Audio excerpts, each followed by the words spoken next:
historically, especially over the past 100 years, you haven't had another country be able to go to these foreign lands and have this amount of influence. So you think that they're just flexing on the U.S.? Exactly. That they're gaining power more and more over the past, like every decade, China's getting stronger and stronger. And I think this is one monumental thing that kind of showcases that. Okay. All right. What do you want to talk about again? Nothing really. Sweet podcast. Hey guys, today we're talking about nothing. Yeah. No, about like anything going on at work. Oh yeah, anything. And actually the other thing that I was like reading about or like listening to some shit about last night was the. Oh, we were talking about the budget and stuff. So yes, how we're gonna run the budget.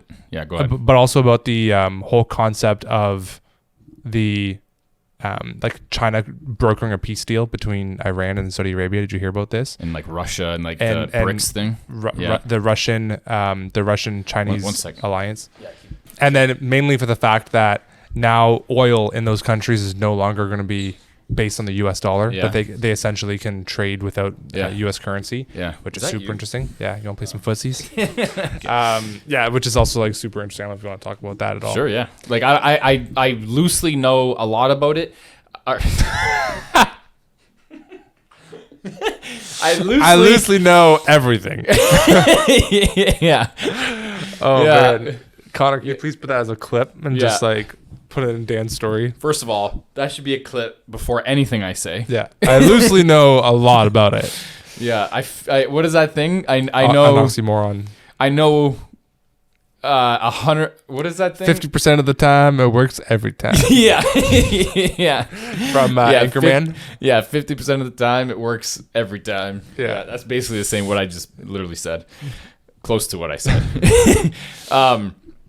So what I gather from the whole BRICS thing or whatever, that's called, it's called like BRICS or whatever, right? Like Yeah, it's like an acronym for the countries. For the country names, right? Mm-hmm. So what I gather from it, if the U.S. dollar stops becoming essentially the main trading currency, what that will do for the United States is spiral inflation out of control. Mm-hmm. Beyond that, my take on all of this is, and to be honest with you, these days I get a lot of information from Twitter Spaces and Twitter alone, because I feel that Twitter is a great tool for like unbiased, well, you know, depending on who you watch or whatever, but unbiased in the sense of, you know, you'll have one guy post a biased opinion, but in the comments, you'll have a bunch of other people posting their opinions. Mm-hmm. So you can draw your own opinion from that. And you will typically see, you know, okay, as an example, Trump got indicted last night, right? I was listening to a Twitter space that I actually was invited to at one point. I don't even know how I got invited to this, but they asked me to be a part of, not this particular one. It was like a business Twitter space from this Mario guy. I can't remember what his last name is, but he runs like one of the largest, I think he runs the largest Twitter space. Like he's got like something like 1.2 million listeners per week on these Twitter spaces. And there's guys like Grant Cardone in there. There was like Vivek, that guy that you know, the Republican not running mate, but opposition to, or he's running for it to be the Republican candidate. Yeah. He's a Republican candidate for the presidency in 2024. So he's in there. Like there's like heavy hitters in these Twitter spaces. So I don't know how the fuck they invited, or why him running these Twitter spaces would have invited me. It was actually pretty flattering, but they kind of asked me like a last minute, and it was like a 9 a.m. Twitter space, and I didn't get it until like, it was a DM. They asked me on a DM. I didn't get it until it was like 10 a.m. Yeah. And I don't know if they just send everything to whoever catches on or whatever, but it was actually like very personalized. Like they knew like who I was. It was really weird. Anyways, flattering nonetheless. So I was listening to this all last night, and there was like, you get like breaking news on Twitter, which is fucking crazy. And then you get all like these unbiased insights of what's going on Twitter way before probably these news anchors on like CNN or Fox or whatever even see them.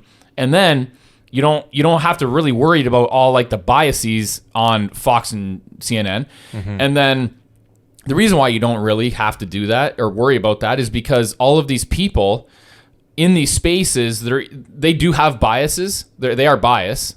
They do have biases, but there's other people from the other side of the fence in there as well, presenting their arguments. So you get a very good idea of what's happening, like really in real time.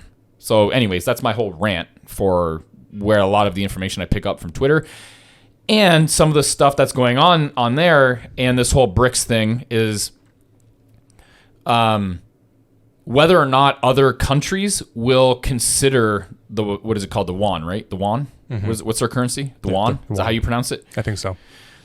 Whether or not that currency is stable enough and whether or not their country is stable enough. Because what a lot of people have said that I've heard that are, pretty high up in the totem pole in terms of like their knowledge base of like, global economics and everything and foreign policy is that if that were to happen, given China's politics, they would most likely see things like what the US saw in like the 20s when there was no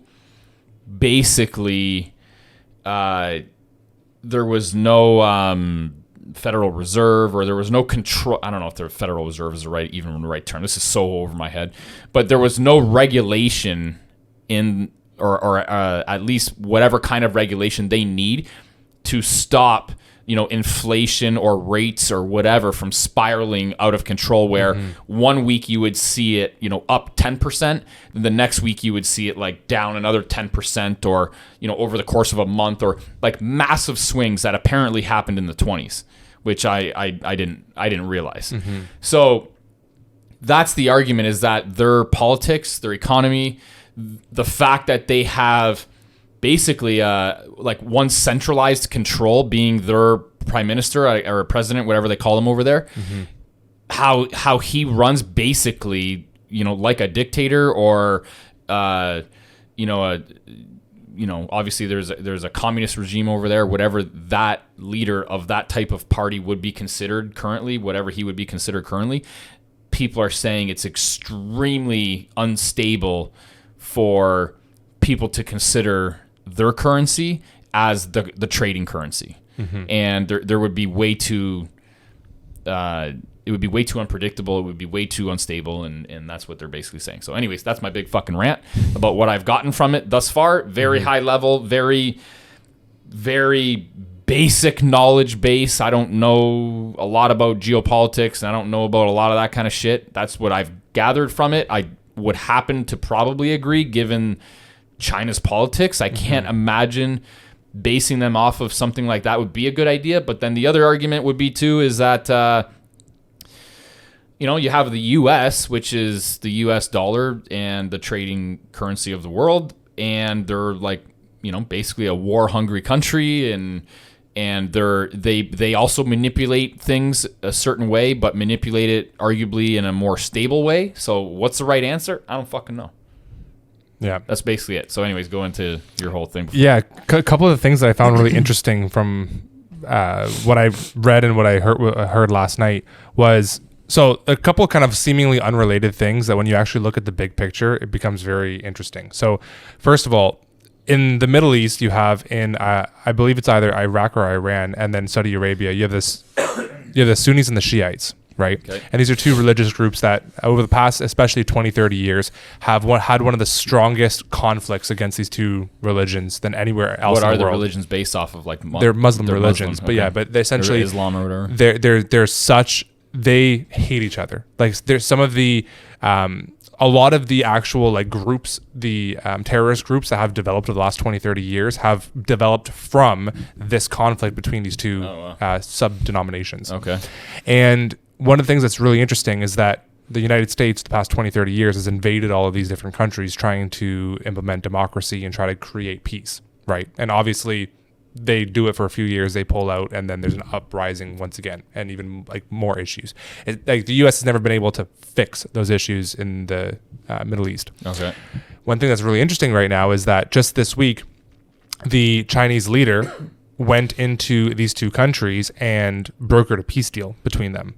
And who knows if it's actually going to work, but it's a peace deal that the United States has never been able to accomplish, right? They've tried for the past 20, 30 years and they haven't been able to. And now the Chinese leader has been able to go there as a third party, just like how US goes into other countries around the world to try to broker peace deals. Now China, this is the first kind of like monumental peace deal that a Chinese leader has signed, essentially positioning themselves, being like, hey, US, you're not the only one that can kind of like play puppet master around the world. Like we can too. So that's one thing that's really interesting that happened. So what's expected to come of that though? So like there's no way, like, you know, let's be honest. So the U.S. goes into Saudi Arabia to broker a peace deal. More than likely, there's some underlying issue why. It's probably involving money and power, and it's more than likely based off oil. Okay, so is that China's move? Like, what is the reason? Right. I don't know how you go from peace deal to oil. I don't know what's in between there, but more than likely, that's the reason. We're gonna do this because of this. Yeah. There's no reason for you get what I'm trying to say. They're not. I don't believe that countries just do this to be nice guy. So no, absolutely not. Yeah, so no. And that's not what I'm saying. What I'm saying though is that historically, especially over the past 100 years, you haven't had another country be able to go to these foreign lands and have this amount of influence. So you think that they're just flexing on the U.S.? Exactly, that they're gaining power more and more over the past, like every decade, China's getting stronger and stronger. And I think this is one monumental thing that kind of showcases that. Okay. The second kind of monumental thing that I found really interesting was the fact that now amongst a group of, I believe, about 5 to 10 different countries, they're no longer going to be trading oil based on the U.S. dollar. Right. So has that been confirmed? Yes. So signed this week. Yeah. Is that right? Yeah. Okay. I didn't know if that was actually like confirmed. So one of the things that happens is, like, let's say, for example, take a country like Iraq. Let's say that Iraq wants to trade their oil as one of their biggest exports for the country. It brings in a lot of money. The oil in Iraq for the past 50 years has been traded on the US dollar. If the US doesn't like what's going on politically in Iraq, they can essentially say, we're not providing you with any US dollars and you're going to be completely screwed. You're not going to be able to trade your oil whatsoever. And it will tank that economy very, very quickly. And it will force that country to then broker some sort of deal with the United States in order for it to be able to continue. That has happened all the time. Now, with these countries no longer being based on the US dollar, they don't need the US anymore. Right, it's being based on the yuan. So if they want, they essentially now are no longer going to be at the helm of the United States of doing what the U.S. wants. They're at the helm of China now and doing what China wants, which is a second, because China has had a growing strength politically and a military base in their own country over the past 100 years. They've had very little influence in terms. They've tried, but unsuccessfully. Japan, South Korea, Hong Kong, like they've tried essentially expanding their political power and their political reach, but unsuccessfully. More than likely because of the U.S. Exactly. Yeah. Right. The U.S. has a great relationship with Japan, with South Korea, with Hong Kong. And so essentially with all of this, they are limiting China's power. Now that China's growing in terms of this deal with Russia, with Saudi Arabia, with Iran, with Iraq, with Brazil, right? And the one that's on the verge right now, which is very, very interesting, is that Mexico, the Mexican president came out and said he wants to be part of BRICS. Oh, shit. Right. Now, what's very interesting is that this week as well, certain leaders around the United States have said, the cartel levels are getting to record high numbers. We need to invade Mexico in order to bring the cartel under control. It's like, is it really the cartel? The cartel's been running, like wrecking havoc on the country for fucking forever. If anything, it's in some ways better now than it has been as other parts in history. Wow. It's convenient now that when the same week that Mexico announces that they want to be part of BRICS and no longer part of NATO, that, okay, now all of a sudden you conveniently have to invade Mexico to implement peace amongst the cartel. It's like, really? Wow, interesting. So that's another kind of piece to the puzzle that I find really interesting. And I'm sure that's influenced based off of the fact that the cartels actually run the country. Right. Yeah.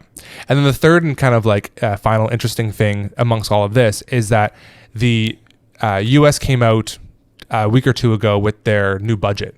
Right. And one of the things that I found really interesting from their new budget is we've always known that their military budget, their defense budget is huge. Right. It's as large as the next 10, 15 countries combined. Has it bumped? So Over the past 30 years, with them invading all these different countries, Afghanistan, the war in Iraq, and several other wars and invasions, they've increased their defense budget by like 3% per year, 4% per year, like kind of normal growth rate of a budget of a certain kind of department, of a certain area. This year, they announced that they're increasing their defense budget by 40%. Like 40% on already the largest defense budget in the world is not some small number. Wow. Right? So it makes you really think, like, all these things that are seemingly unrelated. It's like, okay, what's actually happening here? Well, what's actually happening is the U.S. is finally realizing that their strength globally is decreasing by the year over year, and the strength of China is increasing year over year.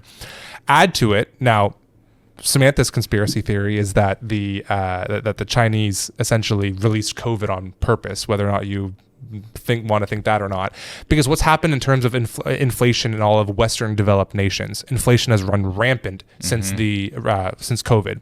The reason why inflation has run rampant is because, one, there was restricted supply, people stopped working, freight skyrocketed in price. Like, essentially restricted supply, basic economics, will increase pricing, right? Because pricing is based on supply and demand. Yeah. If you restrict supply, but then also once COVID has lifted and everyone wants to start spending money again, and already the government pumped so much money into the economy that people were sitting on the most cash that they ever were, and interest rates were super low, so they were just spending like crazy. So there's increased demand. Those two things are going to drive price up like crazy.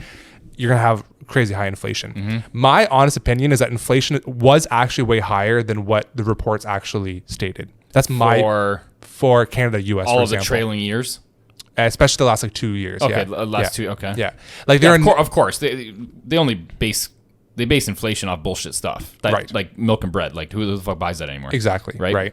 And so, and I honestly think that if they would have came out, now I'm going to pick an arbitrary number, but let's say if they came out and said that inflation was 20% or whatever, like that would have spread mass fear amongst, like it would have wreaked havoc amongst North American countries.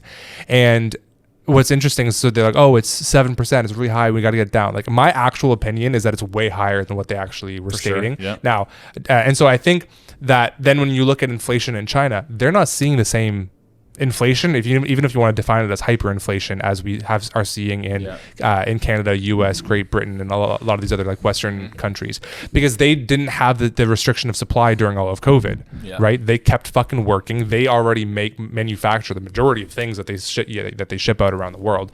They didn't shut down. Their economy just kept growing organically, whereas like in Canada, US, Great Britain is experiencing massive inflation. So combine all these things together, the U.S. is getting fucking scared that they're no longer going to be, that essentially there's like Ray Dalio has a great podcast. I think it's BlackRock, the founder and CEO of BlackRock, the largest investment group in the entire world. Podcast? And he releases a lot of great YouTube videos. He has one that's called The Changing World Order. And that essentially for the last 100 years, the United States was the political and economic powerhouse and military powerhouse. That essentially there's a certain, if you look now over the past 1,000 years, there's a natural cyclical thing that happens with the rising and fall of political powers. Yeah. Right. You had, for example, like the Mongols from Mongolia back 800 years that were the world's power. You had the Romans. You have like all these different kind of like groups throughout history, and that there's certain trends that happen as they rise in power and as they fall from power, and that all of these things are dictating that the U.S. is falling from power. Right. And conveniently, they increase their military budget by 40%. Right. It's like it's a very interesting thing how I really believe that over like the rest of our lifespan, you're going to have like if you have an animal that's dying, what behaviors do they exhibit?